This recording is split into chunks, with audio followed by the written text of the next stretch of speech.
Chapter 164, Miserable Wretches. The color of fresh blood was reflected in Klein's eyes as they intently locked onto the flowing liquid. Just then, there was a light cough from within the house.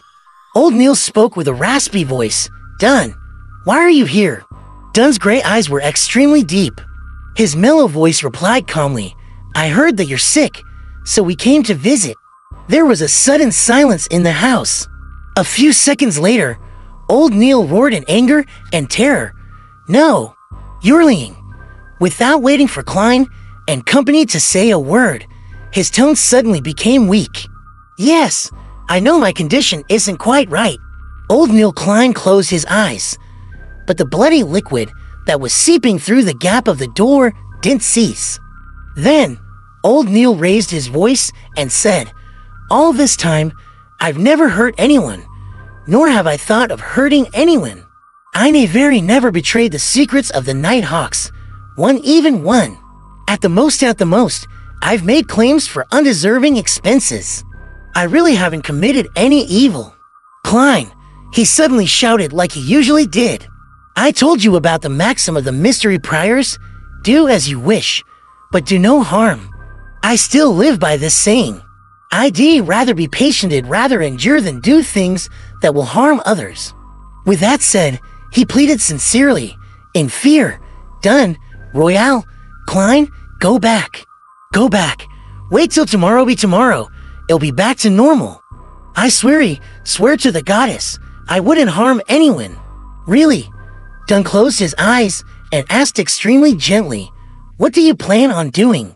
What have you been trying to do all this while?" Me, Old Neil was confused at first before he described with a tone filled with hope, "I'm trying to resurrect Celeste." "Dunn, I found a way.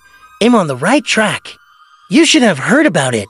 Back then, I made a mistake during the ritualistic magic to treat her illness, so I failed.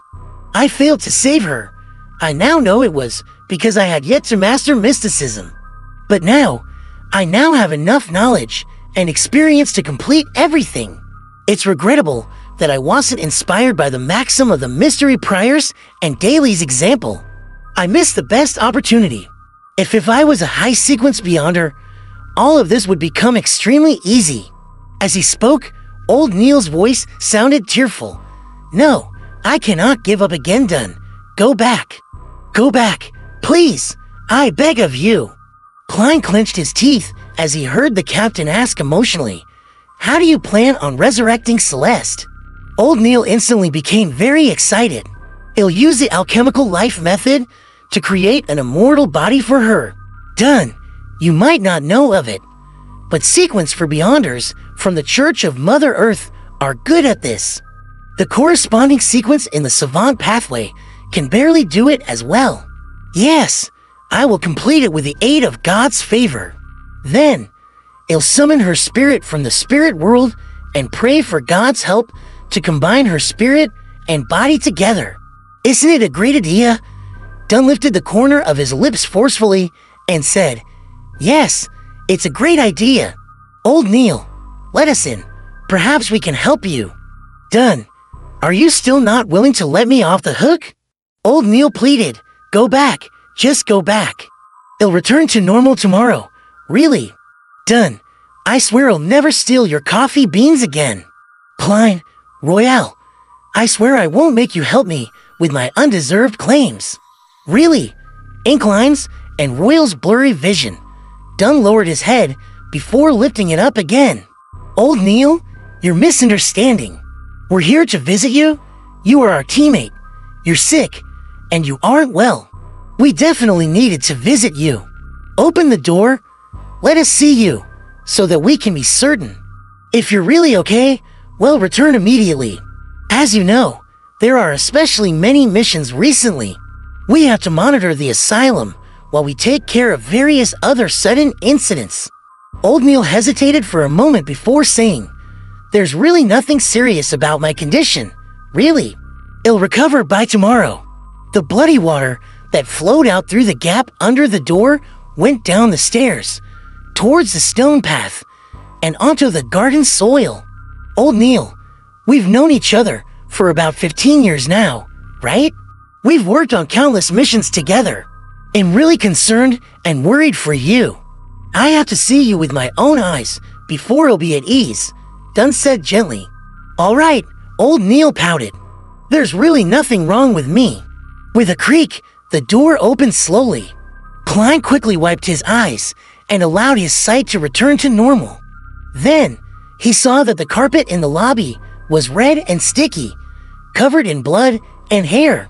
He looked forward and up, only to realize that the living room's floor, ceiling, round table, piano, and chairs were all covered in the same disgusting, sticky, and hairy liquid. Old Neil's head hung in the air, connected to the ceiling by a thick liquid. His forehead and cheeks each had a pair of eyes. They were cold and ruthless eyes with no eyelashes. The piano's keys were dancing on their own, playing a melodious tune. Done. Look, I'm really okay, old Neil said with a radiant smile. Royale, Klein, you think so too, right? The moment he opened his mouth, Klein saw the same thick, hairy, and bloody liquid flowing inside it. Dunn's gray eyes shimmered as he chatted like everything was normal. Old Neil, where did you learn the alchemical life and resurrection ritual from? Old Neil replied excitedly, I heard it. I tried the first part and confirmed its authenticity. It's a gift from God. He kept describing it in my ears. He kept describing. He-ish is. Old Neil's voice came to a halt. More than 10 seconds later, he continued in fear and in apparent loss. He is the hidden sage. The hidden sage, isn't that the non-anthropomorphic god that the Moses ascetic order believes in? The god that was resurrected, bringing about evil and corruption. The Moses ascetic order has a complete mystery. Prior sequence. Klein's heart stirred as many thoughts came to him. Upon mentioning the hidden sage, old Neil seemed to finally awaken. He looked around vacantly and observed everything. In the indescribable silence, his 6 eyes looked towards Dunn, and he said with a bitter smile, so it turns out that I've already become a monster. Without waiting for Dunn and the others to reply, old Neil suddenly revealed a smile, one of groveling, fear, and cowardice. Let me go. I'll go deep into the mountains and won't appear again. I'll never harm anyone. I'll only attempt my ritual quietly, really. Let me go. Please, I beg of you. Just then, Klein felt something illusory shatter before his eyes. Then, old Neil's for cold-looking lashless eyes flashed with a dark glow and locked onto Dunn. His expression suddenly turned cold. You're pulling me into a dream. No, it's useless. My eyes can see through all of that. The sticky blood that covered the ceiling, floor, and wall started squirming, like a giant opening its mouth to swallow Klein and company. Old Neil's head grew blurry, like overlapping after images. Klein didn't fumble for his revolver. Instead, he extended his hand into his pocket and planned to use his slumber charm. Suddenly, everything calmed down before him. The sticky, bloody liquid suddenly turned placid like a still lake. Old Neil lost his coldness, hatred, desire, and all other expressions. He became quiet and peaceful. It was unknown when Dunn had thrown sealed artifact 320611 into the blood. The fur-lashless eyes on old Neil's forehead and cheeks slowly closed, seemingly having lost the desire to keep them open. Any living creature that came into contact with the peaceful hair strands would turn peaceful and lose all motivation until the end of their life. Dunn, Klein, and Royale drew their guns at the same time and aimed at old Neil's head. Then, old Neil revealed a look of extreme fear. He was struggling. His strong desire to live fought against the effects of sealed artifact 30611. The fur extra eyes disappeared. The wrinkles at the corners of his eyes and mouth were still deep. His hair was still white. His crimson eyes were still turbid, just like when Klein had first met him. Dunn, do you remember the time I saved you? Royale, Do you remember when I helped you redeem your family's lives? Klein, do you remember how I taught you mysticism every day? Do you remember when we talked about how to make claims? Do you remember how I made you hand-ground coffee? Do you remember when we fought against a mandated Punisher rampager? The illusory pleading echoed in Klein's ears, and his right hand that was holding the revolver trembled. He found it difficult to pull the trigger. Bang! Bang! Thewos silver demon hunting bullets flew out and penetrated old Neil's head one after another. Klein watched as the familiar, abnormal face revealed a hopeless expression. He saw the man's skull tear open, the red and white within spurting in all directions. The sticky blood that coated their surroundings started shrinking as it flowed back into old Neil's broken head that had fallen to the ground. Dunn and Royale lowered their guns simultaneously, and all was silent. Klein looked at everything. Before him, old Neil's corpse was becoming a ball of rotten flesh.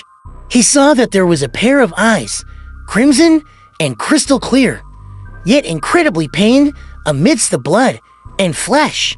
He felt like everything that had happened was just a dream and found it impossible to bring himself into believing the sequence of events and how it had ended. He stood dumbfounded as he saw Dunn take 2 steps forward. His figure stooped. Dunn looked at old Neil's corpse and muttered heavily, "We are guardians, but also a bunch of miserable wretches that are constantly fighting against threats and madness."